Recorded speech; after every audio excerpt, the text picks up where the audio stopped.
so I'm going to go over attached orders and what is it called? One cancels the other, and the OCOs, and see what's currently possible in the current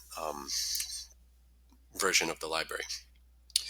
So let's start by going into the shell, Python, and then from 29.sierra chart bridge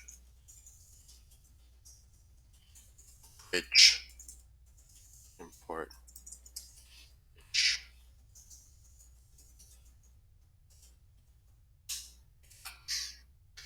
Then bridge equals Sierra chart bridge. That'll create it for us. And now I can start running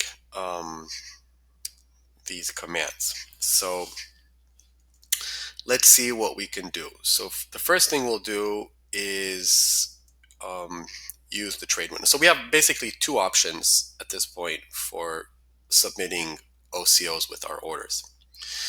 And we'll go through them now. So if I were to take and submit an order, let's do that first with nothing, no OCOs. So I do submit order, just the default is going to submit a short order for us. Okay, so it submits one order. There's no target and no stop at all. Okay, so let's add the trade window to the chart. We can do that quickly from here. Attach trade window to the chart. And let's go here and let's flatten this thing. Okay, so now we're back to flat.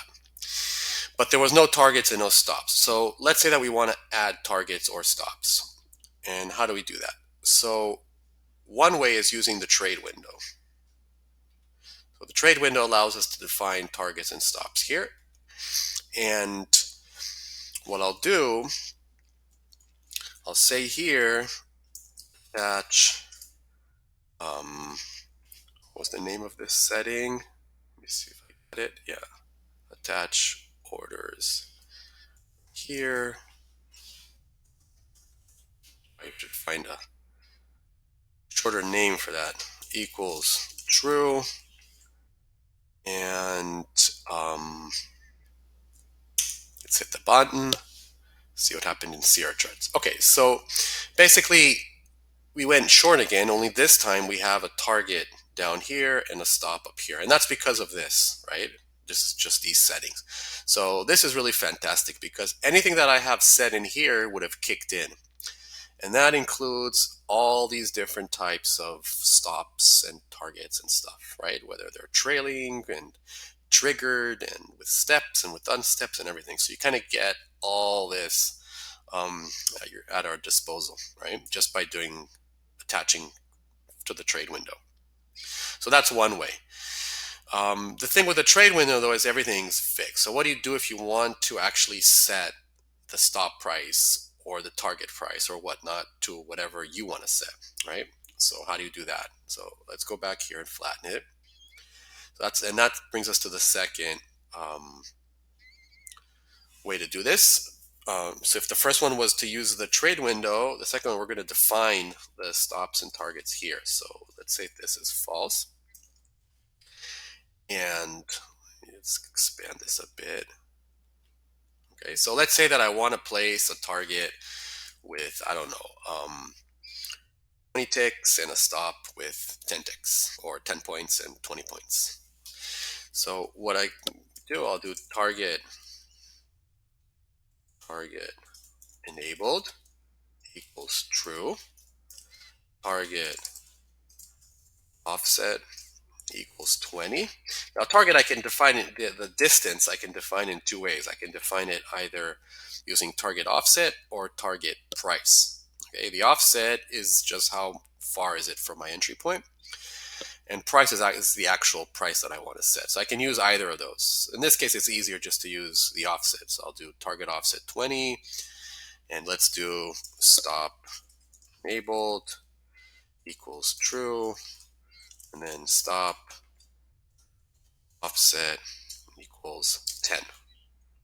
Okay, enter. Again, we're short, and we can see that if I look here, this is 44, 52, 25, and this is 32. It's 20 points, and we have 10-point stop, basically. Okay, and obviously these you can set to whatever you calculate, whether it's the previous bar's low, previous swings, and use whatever you need in order to decide where your targets and stops are dynamically.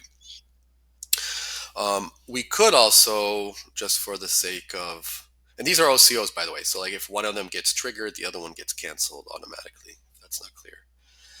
Let's flatten this. And another thing I can do is just submit one of them, right? So that's also possible. So if I remove my stop altogether, I do this, okay, so I'm just going to get an entry with just the target, which is also possible. I could have done just a stop just as well.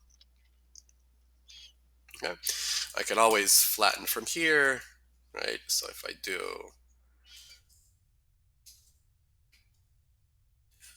this bridge dot flatten and cancel, and it will flatten and cancel my position, same as if I had pressed on this button here. Okay, so that gives us the two ways currently supported for OCO orders. One is the CR chart trade window, and the second one is using these parameters um, within the submit order function. All right.